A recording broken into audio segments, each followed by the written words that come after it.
Hello everyone! Welcome back to Asbury Woods Virtual Visits. Today's virtual visit is a tour into the microcosm, a tiny look at the world of the micro and the magnified. We'll be using a handheld magnifier and a mobile device to discover nature in a whole new way. Some of the first microscopes that were created could only magnify natural objects to be about 6 to 10 times greater than their actual size. With this microscope that I can hold in my hand, we have about 100 times greater magnification power. So let's use it to see what we can discover in the natural world today. Counting the number of scales and observing their pattern is one way that biologists identify snakes that look similar.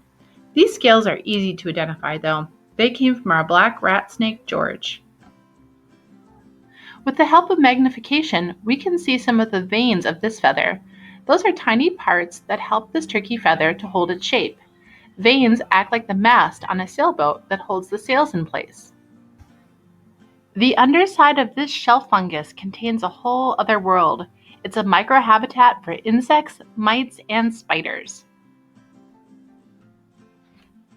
An easy way to spot the hemlock tree is to turn the needles over and look for 2 white stripes along each needle.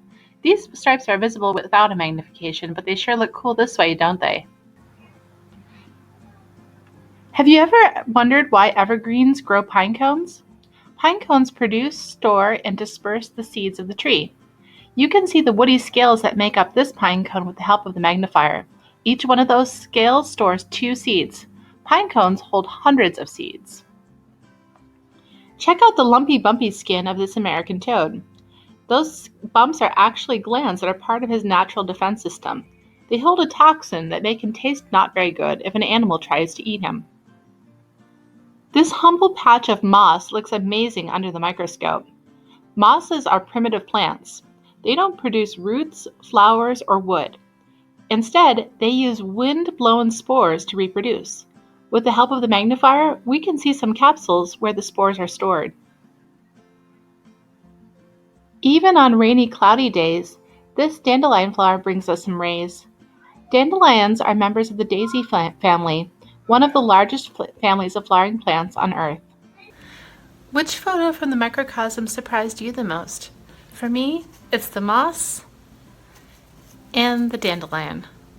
I love how through magnification, moss is transformed into a rich, lush forest, and dandelion looks like a sunburst.